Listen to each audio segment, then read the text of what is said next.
Now, this is a somewhat contemporary choice for AEW on the AEW side. Mireya May turning on Timeless Toni Storm after winning. Yes, one of the greatest storylines in AEW history. Turning. We all saw it coming too. We all knew that it was going to happen. We just didn't know how exactly it was going to go down. And when it happened, it was bloody. It was violent. And it was emotional too. Timeless Toni Storm is there just bawling her eyes out, just selling the fuck out of it. And you felt for her. That basically led on to the trilogy of matches that they went on to have, where they were going back and forth. Toni Storm lost the title first, and then she went in to recapture her title. She lost, and then she came back finally, and she ended up recapturing it at the Hollywood ending, which I think me and Josh were able to see it live. Definitely awesome. Should have been the main event. Honestly, absolutely. But yeah, absolutely, this is one of the bloodiest, greatest heel turns in AEW history. Mireya May turning on Timeless Toni Storm. Let's see, Josh, who do you have on this round? So this round, stick with kind of like, I feel bad for Kenny Omega because he always gets betrayed. So this one is when Cody Rhodes kicks Kenny Omega out of the Bullet Club. Oh, good choice. It was a New Japan. I think, if I remember correctly, Kenny had just lost the belt, and I guess Cody Rhodes trying to be like the friend, bringing down the ropes for him. When he tries to go out, grabs him, crossroads, boom, and all of Bullet Club just jumps him right there. I was like, poor Kenny, can never get a can never get that. Oh my god, they killed Kenny. They killed Kenny. You bastards. No, definitely a memorable Bullet Club history moment. Absolutely too. Definitely good entry there. Warren, what's your next entry for this round? All right, I went from my first heel turn to my heel turn that I personally felt betrayed the most, and that was when X-Pac and Tori betrayed Kane and just destroyed that. It was a great tag team. Yeah, it was a very odd couple. You had Kane saying "suck it" with the little voice commander. It was classic television. I forgot about that. Tori was like into Kane too. She was like in red, and then they joined DX a little bit, and then they betrayed him, and then they unleashed the monster. But it was hard because like at that time, like X-Pac was like my favorite wrestler, and then him turning heel. I'm like, well, I want to cheer for him, but he's a bad guy, and I don't like this. Just say you're sorry. Why'd you do it, X-Pac? You had a good thing going. Kane would just beat up everyone, and you just take the credit. Yep, Bronco Buster. Yeah. So this was the first Odd Couple tag team that he was in, right? Yes. Yeah. No, yeah, he's been in a couple of fucking awesome ones. I mean, it works. Yeah, like there's Daniel Bryan. Yeah. RVD was a good one. Was he with Mankind for a bit? I want to say he was, but for some reason I remember him with R-Truth, but I think that was a backstage segment.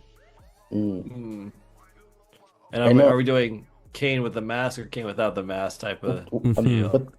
With the mask, I know he did a backstage tag team thing with The Rock and Hogan. That was a funny segment. Oh yeah, I remember that. Yeah, that was pretty funny. He cuts off The Rock and Hogan. He goes, what you gonna do, brother, when Hulkamania, The Rock, and Kane-Mania take over tonight, Monday Night Raw? I was just laughing because The Rock and Hogan couldn't contain themselves. They wanted to laugh so bad, but they couldn't. He calls them the Canaanites. Yeah. That should have been a thing. That should have been a thing. All right.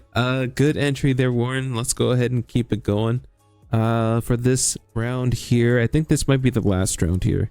What should I choose? Oh yeah, that one hurt. All right. So the last AEW one I'm gonna do is the Best Friends breakup.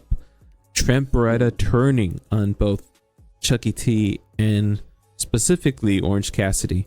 after losing. Oh, okay. Oh yeah, Yeah, I remember that. after losing Yeah. countless feuds, not getting the trios championships, not getting the tag team championships, which was this match that they just got out of. You could see Trent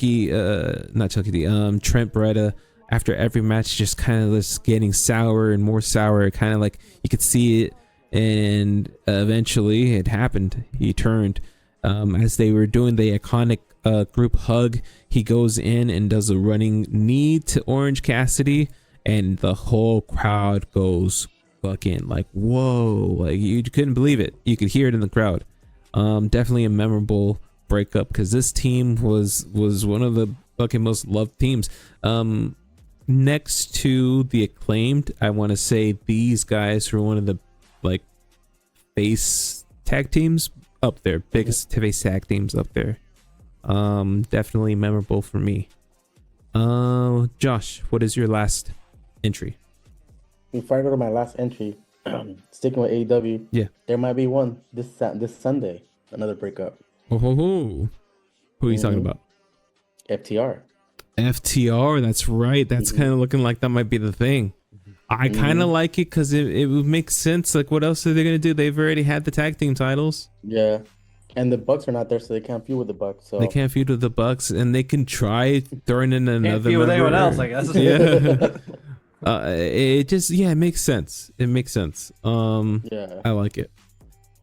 Well, my final entry, I caught the end of the match, and I saw the heel turn coming, and it was really, really drastic, and I felt that pain. It was DIY splitting up. Ooh. after they lose the belts. I think it was to the Revival. Yeah. AKA FTR, and the other people who were in the match was also AOP. The triple threat match for the belts. They lose. At the end, they show Tommaso Ciampa and Johnny Gargano on the ramp, like holding each other's hands up. And what happens? Tommaso lays waste on Johnny Gargano, like beats him, does the move off the stage into the table to the bottom. Literally beats the living crap out of him, which makes Tommaso become a great heel in NXT for the few months he was a heel. Capturing the title as well. Fucking introducing us to the term Goldie. I missed that shit. Like, I hope he gets a title and we get Goldie back. Yeah. I liked when he became Blackheart. Yeah, that was a great Tommaso Ciampa. Yeah. Definitely a great entry there, Josh. Are we not sort of seeing him like that now? Like, this time Johnny just went with the dark side with him instead of going against him. True. Yeah, you're right. Which I am liking. I am liking this new DIY. Yeah. Like, I like them heel.